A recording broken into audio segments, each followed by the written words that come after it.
Hello, and welcome back to another episode of the Cherished Daughters Podcast with your host, Voya Convert. And I'm going to take off my glasses because I can see the reflection of the computer in there. Hello, ladies. Welcome back to another episode. Thank you so much for coming back and listening to me. I am being obedient to the Lord and I am recording this podcast. I don't know what it looks like, the quality.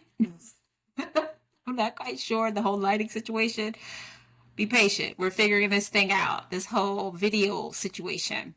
So I hope everyone is doing well. Since I last recorded, I think it's been probably like 2 months, maybe more. I'm not sure. It's now June. I think I recorded it in April. So this is going to be the second episode in the Water Walking Chronicles. And we are lovingly titling this one, The Joy of Revelation. So in the last episode, I had just walked into my boss's office and told her I was leaving. And then I shared it with my family. And then, y'all, I was out on these here waters, right? Terrified and relieved all at the same time because I'm like, okay, I know I did it. Like it was terrifying. I had this weight. I felt the Holy Spirit telling me to do it, and I knew I needed to act in obedience. And back in this day, not so much today, I had this thing where it was like immediate obedience. When God said do something, do it immediately. And so I had done it, right? So now I'm out here believing and acting on what I know that it is that God called me to do. And to be honest, there really is no peace like the peace that comes with being in the center of God's will for your life. You know, when you and the Lord are in alignment and you're not running in front of Him, taking off and doing your own thing, and you're not living in regret behind Him and behind His command, right? But rather you're walking step in step with the Lord. And there is nothing like that. So the excitement, right, that's revealed in this process is the thing that we've been searching for, right? That excitement of like, oh, I found the more, because we're always saying, not we, but maybe we. I feel like a lot of people, especially when you get into your late 20s, 30s, into your 40s, you're like, there has got to be more to life than this. If you haven't taken the time to be still and get instruction from God, or if you haven't checked back in, right? There are some people who have been walking in obedience, but that assignment is complete and they haven't asked God what their next assignment is, and they haven't moved beyond that last God thing. And they are too standing in that place like there's got to be more. So I'm here to talk about the excitement that comes when God first reveals, this is the thing I want you to do, daughter. This is it. And it is so amazing and so fulfilling, especially in the beginning.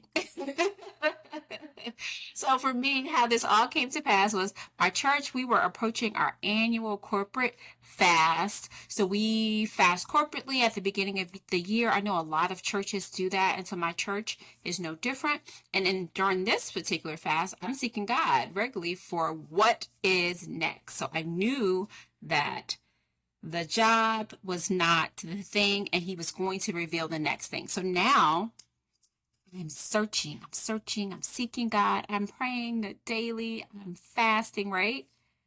I'm seeking Him every day. Y'all, crickets. You hear me? Crickets. He said nothing for weeks. He said nothing. And I'm just fasting and praying and seeking Him. So at this time, now, I don't have a 9 to 5 to go into, so I'm attending daily prayer service at this local place called the House of Prayer.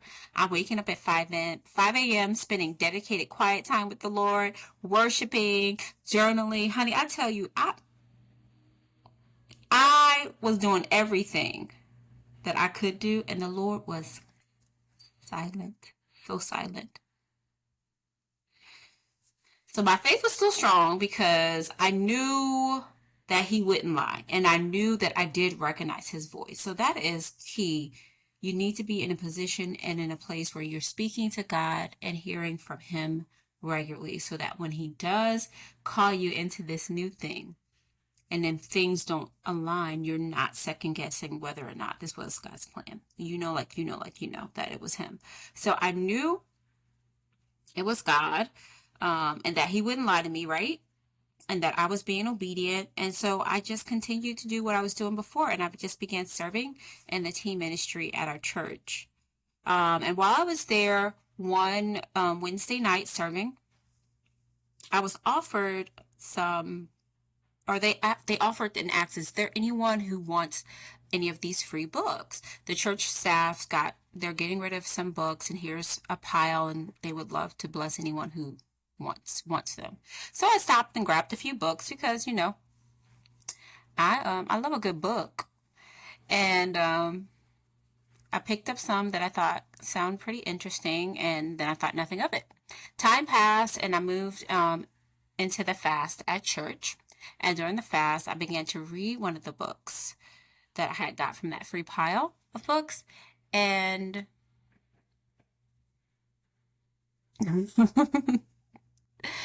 when I got there, right, I was reading the book, and the book the Lord chose to speak to me from was through a local Atlanta pastor named Pastor Andy Stanley. And the book was called The Next Generation Leader.